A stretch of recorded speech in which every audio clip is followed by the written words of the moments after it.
So underneath all of this, it's, I think, trying to live the questions.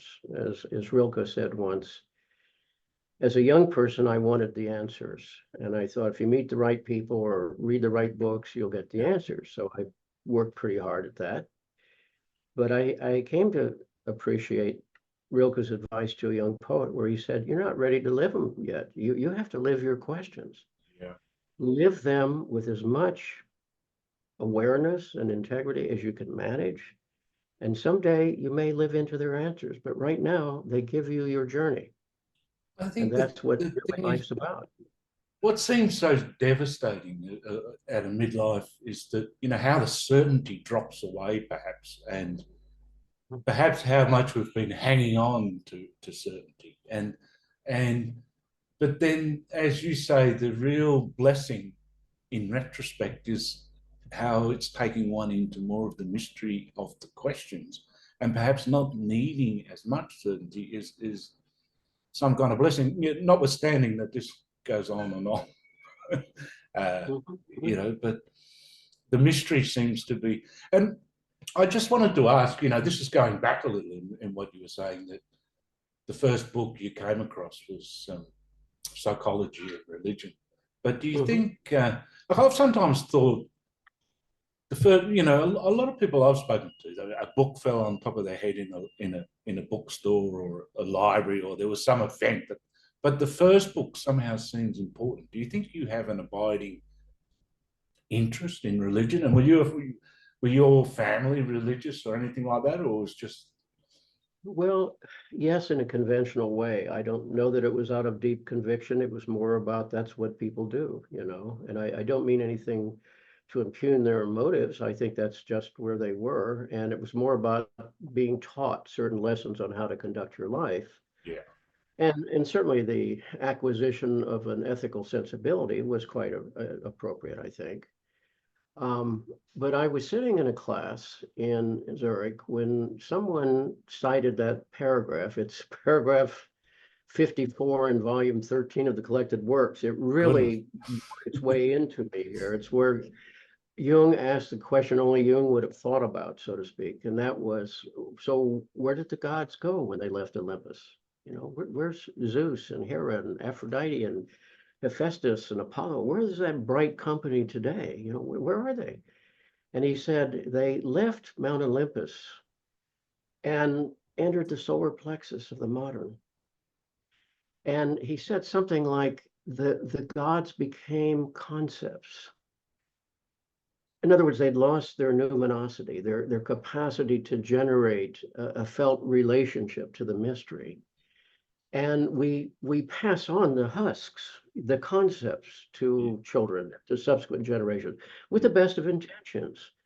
People form institutions out of a good motive, and that's to stay linked to their discoveries, their experiences, and to transmit them to their descendants. It's a good motive, but with each subsequent generation, of course, it gets harder and harder to reconnect with the primacy, the sort of phenomenological experience of the event itself.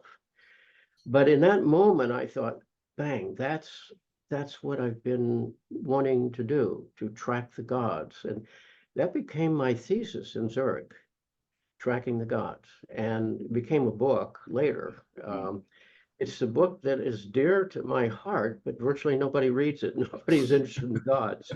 Why would I be interested in the gods? I've got a flat screen TV. I've got an automobile. I've got a cell phone. Why would I be interested in the gods? But in other words, the encounter with the mystery is the phenomenon. It's experiential. Yeah. The moment it begins to become conceptual, the Yeah. moment an image rises out of that, then consciousness can grab hold of it and understand that. To give you an example, the etymology of the word Zeus meant lightening, being suffused with light. Yeah. And one could say, well, that means he's a sun god, right? No, see, you're already into the realm of formula there, right? Yeah. It was focusing on let's say you're standing on a mountaintop in the Peloponnesus in the dark, and then suddenly over the edge of the horizon comes this ball of gas, and you're suffused with this. In other words, it evokes wonder.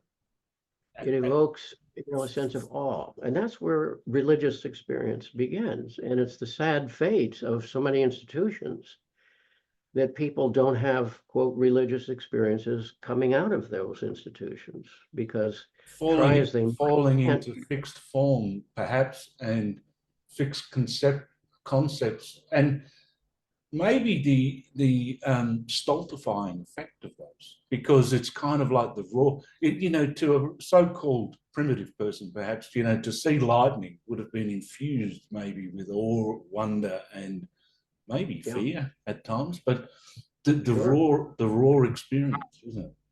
Absolutely, yeah. But I wonder today, I think this is related, but ideology seems to be such a powerful thing, in culture. And I wonder, going back a little, I think Jung said something like, unless people have that kind of religious experience, well, that's where he saw the transformation. But how do you think it saves us from ideology? Because it seems to me that ideology is a real creeper at the moment. Like it kind of comes and fills in the vacuum if there's not that kind of. What do you think No, about that's right. No, that's right, because an idea is our way of imaging it, conceptualizing it. When it becomes an ideology, then you see it's become a commitment that actually drives away the wonder, drives away the developmental aspect of that. Two of the tests I would have for institutions of any kind are, does this organization really allow and promote the individual access to the mystery? Do they have a felt experience of what brought them there? And does it allow critique? Does it allow the capacity to challenge the most fundamental of ideas? I mean, it sounds obvious, doesn't it? But it doesn't happen at all in many institutions. In most cases, that's right. A number of years ago, the Dalai Lama was at Rice University in Houston, and someone asked him the question from the audience and said, if compelling scientific evidence came to you that refuted one of your core Buddhistic ideas, what would you do? And he said, without hesitation, I changed my ideas. I thought, what a marvelous testimony to a man who was non-attached to the ideology. In other words, if he was there promoting Buddhism, that's one thing. He has a right to do that, but that wasn't what he was doing. He was promoting a way to be in the world.